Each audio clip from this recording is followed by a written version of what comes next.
le rapport sur Fit for Work, ses qualités, me semble-t-il, sont d'avoir une approche très générale de la question des TMS, en y incluant, vu de mon point de vue de médecin du travail, les maladies chroniques, la spondylarthrite ankylosante et la polyarthrite rhumatoïde, et de développer une approche qui va en fait du terrain jusqu'à des dimensions de santé publique. Et c'est un point tout à fait intéressant, parce que nous manquons de réelles politiques de santé au travail et de santé publique sur la question du maintien en emploi des travailleurs souffrant de troubles musculo-squelettiques.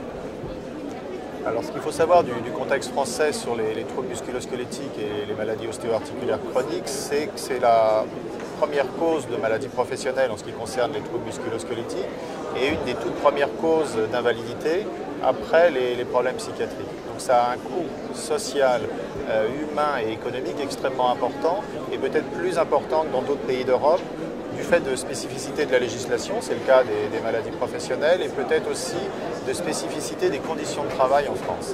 Je dirige un laboratoire d'ergonomie et d'épidémiologie depuis une quinzaine d'années.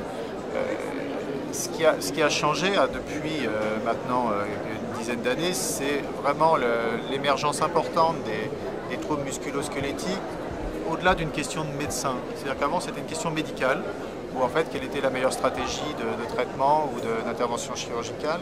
Et depuis un certain nombre d'années, on s'intéresse à la prévention tant dans les entreprises que la prévention dans la société.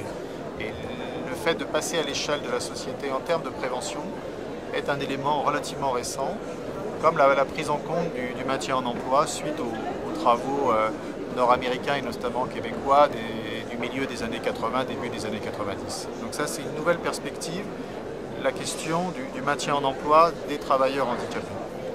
Ce que je dirais à un étranger pour leur expliquer les spécificités des conditions de travail en France, je pense qu'un élément particulier est la concentration du travail sur un nombre de personnes assez limité dans un temps de vie assez limité. C'est-à-dire, pour être clair, en France, on a un taux d'activité assez bas par rapport aux autres pays européens.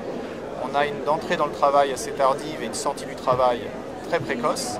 Et par contre, une productivité des gens qui travaillent extrêmement élevée, sans doute la plus élevée au niveau européen, avec peut-être la Norvège. Donc ça, c'est une caractéristique très forte du milieu français.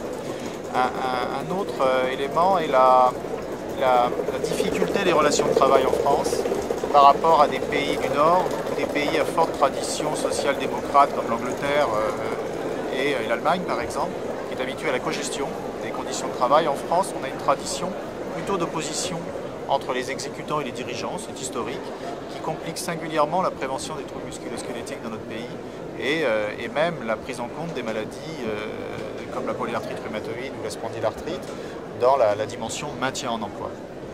Et enfin, on a un recours assez facile à l'exclusion du monde du travail du fait du montage des cotisations sociales, notamment des cotisations accidents du travail et maladies professionnelles qui sont moyennées sur un grand nombre d'entreprises, ce qui fait que la solution de l'invalidité ou de la sortie du travail est finalement un mode de gestion assez courant de la maladie chronique au travail. Et là, je pense plutôt à la polyarthrite ou à la spondylarthrite en stade sévère.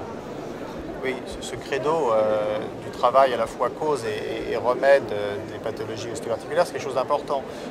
Le travail, c'est clairement un facteur de risque dans certaines situations, mais c'est en même temps un élément thérapeutique. Il a été montré que le fait de retravailler, ce que les Québécois appellent le retour thérapeutique au travail, RTT chez eux, en fait un effet très positif sur l'état de santé des personnes. Et il ne faut pas oublier que le travail, c'est un élément fondamental de la constitution de l'identité, et notamment de l'identité au travail, ce qui est un élément structurant de la personnalité.